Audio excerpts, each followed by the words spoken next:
क्या एक गरीब माँ अपने ही 12 साल के बच्चे की जिंदगी को पैसों और लालच की वेदी पर चढ़ा सकती है? क्या शराब के नशे में डूबा हुआ एक परिवार एक मासूम बच्चे को उस उम्र में दूल्हा बना सकता है जब उसे ठीक से दुनिया की समझ भी नहीं होती? क्या वह छोटा लड़का अपने परिवार से खिन्न आकर उनके साथ रह पाएगा? दोस्तों, आगे की कहानी को डिटेल में जानने के लिए आप इस वीडियो को अंत तक ज़रूर सुनिए। आपसे अनुरोध है कि आप इस वीडियो को एक बार लाइक और शेयर कर दीजिए, और अगर चैनल पर नए हैं तो हमारे चैनल को सब्सक्राइब कर लीजिए। तो चलिए शुरू करते हैं। दोस्तों, यह कहानी उत्तर प्रदेश के एक छोटे से गांव रामपुर की है, जहां धूल उड़ती गलियां और कच्चे मकानों की कतारें थी। इस गांव के एक किनारे पर महेश का परिवार रहता था। महेश अभी सिर्फ 12 साल का एक मासूम बच्चा था, जिसके चेहरे पर बचपन की मासूमियत साफ झलकती थी।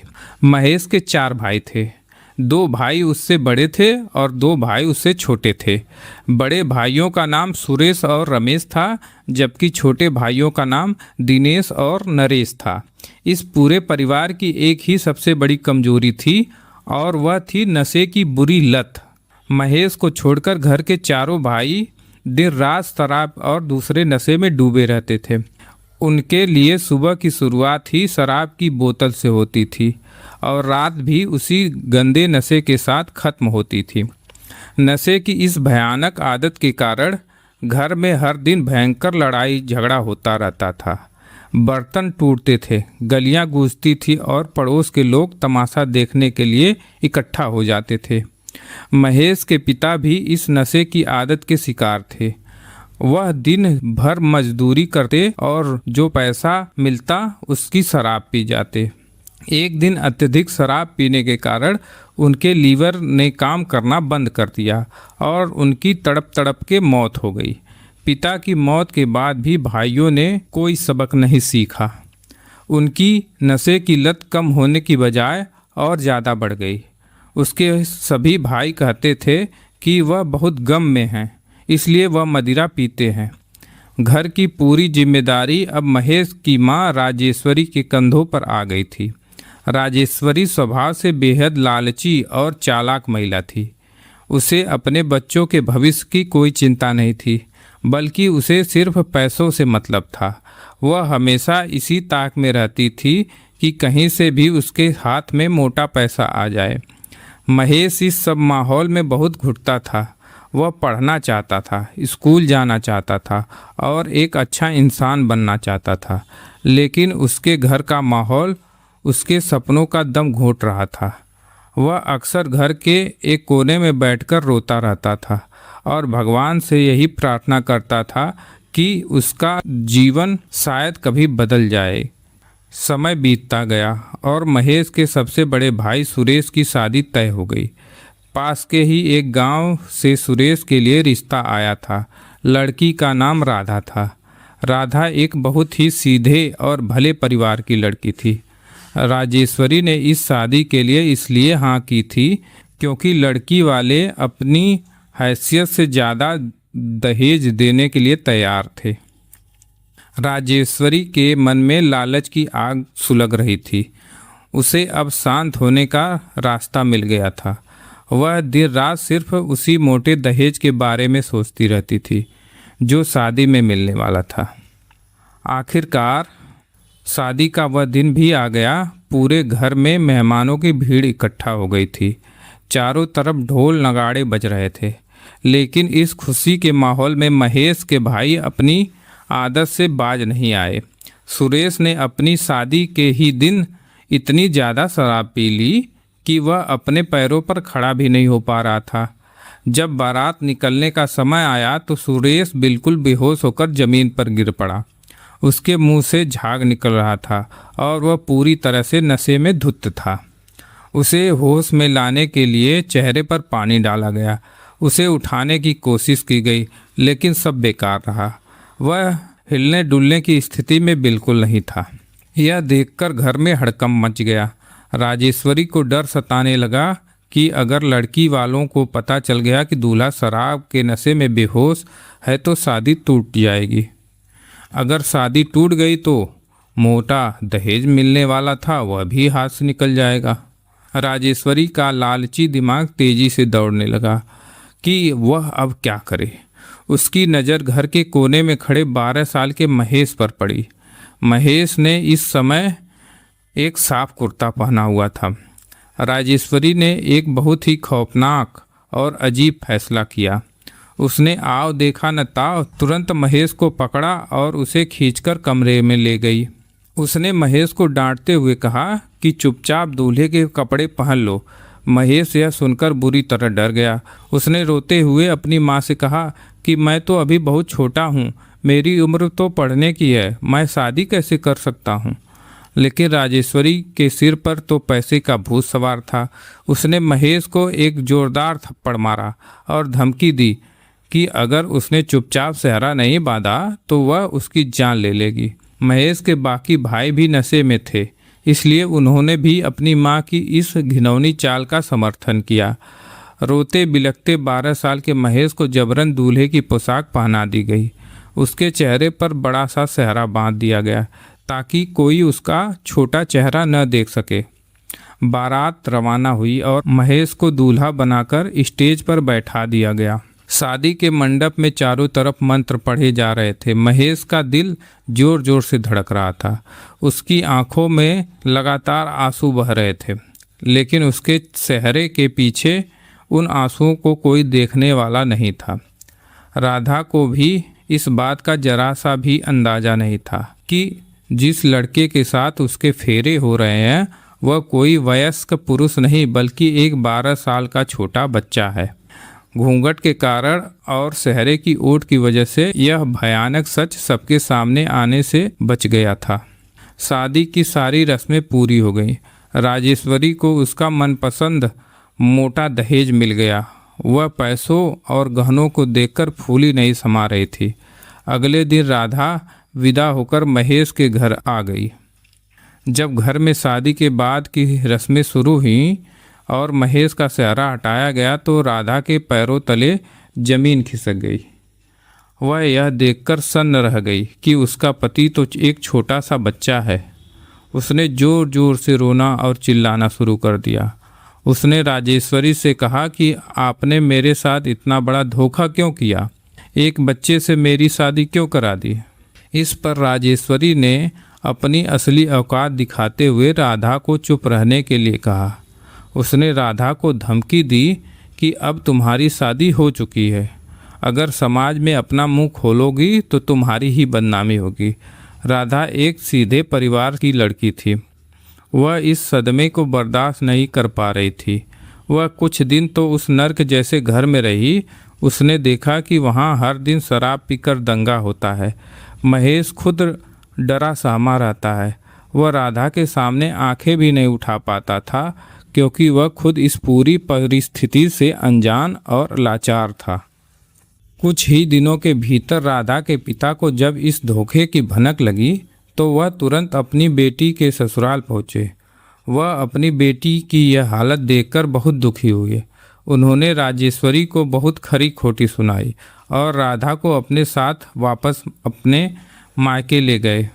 राधा के जाने के बाद घर में फिर से वही पुराना माहौल हो गया। राजेश्वरी और उसके बेटों ने सारा दहेज का पैसा शराब और जुए में उड़ाना शुरू कर दिया। अब इस पूरे धोखे का गुस्सा महेश पर निकलने लगा। राजेश्वरी और उसके चारों बेटे महेश को ताने मारते थे कि तेरी वजह से बहू घर छोड़कर भाग गई। वह महेश को दिन भर मारते पीटते थे और उससे घर का सारा कठिन काम करवाते थे। महेश का जीना पूरी तरह से दूभर हो चुका था। वह रात को भूखा सोता था और दिन भर गालियां सुनता था। उसके मन में जीने की इच्छा ही खत्म होती जा रही थी। एक रात घर में बहुत बड़ी लड़ाई हुई। बड़े भाइयों ने शराब के नशे में महेश को बुरी तरह पीट दिया। उसकी पीठ पर नीले निशान पड़ गए।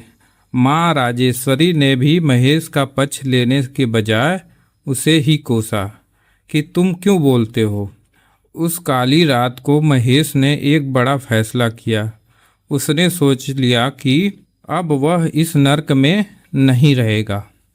अगर वह यहाँ रहा तो उसके भाई उसे एक दिन जान से ही मार डालेंगे। जब सब लोग शराब के नशे में गहरी नींद में सो रहे थे, तब महेश चुपके से उठा। उसने अपने पास रखे कुछ फटे पुराने कपड़े एक छोटी सी पोटली में बांधे और बिना कोई आवाज़ किए घर से बाहर निकल गया। उस समय रात के करीब 2 बज रहे थे। चारों तरफ सन्नाटा था। 12 साल का वह बच्चा अकेले ही अंधेरी सड़क पर दौड़ने लगा।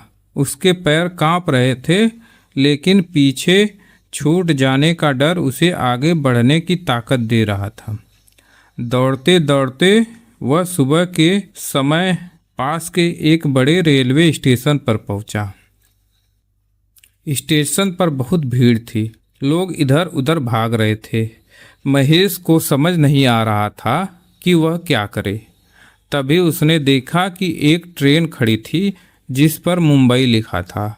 उसने कई बार लोगों के मुंह से सुना था कि मुंबई सपनों का शहर है और वहाँ कोई भूखा नहीं मरता।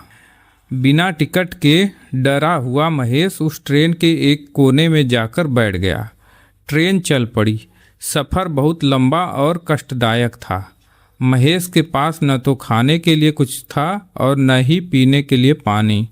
वह ट्रेन की सीट के नीचे छिपकर बैठ गया ताकि कोई टीटीई उसे देख न ले। 2 दिनों के सफ़र के बाद आखिरकार ट्रेन मुंबई के एक बहुत बड़े और व्यस्त स्टेशन छत्रपति शिवाजी टर्मिनस पर आकर रुकी। जब महेश ट्रेन से उतरा तो वह मुंबई की विशालता को देखकर दंग रह गया। ऊंचे ऊंचे भवन, लोगों की भारी भीड़ और तेज रफ्तार में चलती गाड़ियां देखकर वह बुरी तरह घबरा गया। वह स्टेशन के एक सुनसान कोने में जाकर बैठ गया। उसकी भूख के मारे आंतें कुलकुला रही थी। उसका गला सूख चुका था और शरीर में बिल्कुल भी ताकत नहीं बची थी। उसे अपनी माँ की याद आ रही थी, अपने घर की याद आ रही थी। भले ही वह घर नर्क था, लेकिन वह उसकी जानी पहचानी जगह थी। अब इस अजनबी शहर में उसका कौन ही था। यह सोचकर महेश अपने घुटनों में सिर छुपाकर फूट फूट कर रोने लगा। उसकी हिचकियाँ बढ़ गई और उसके आंसू फर्श पर गिरने लगे। महेश उसी कोने में बैठा कई घंटों से रो रहा था। आने जाने वाले लोग उसे देख रहे थे, लेकिन मुंबई में किसी के पास इतना समय नहीं था कि वह रुककर उस बच्चे से बात कर सके। मुंबई अपनी ही धुन में भाग रही थी, लेकिन कहते हैं कि जब इंसान के सारे रास्ते बंद हो जाते हैं तो भगवान किसी न किसी को जरिया बनाकर जरूर भेजता है। उसी समय स्टेशन के उस हिस्से से एक बहुत ही प्रभावशाली व्यक्ति गुजर रहे थे। उनका नाम महेंद्र प्रताप था।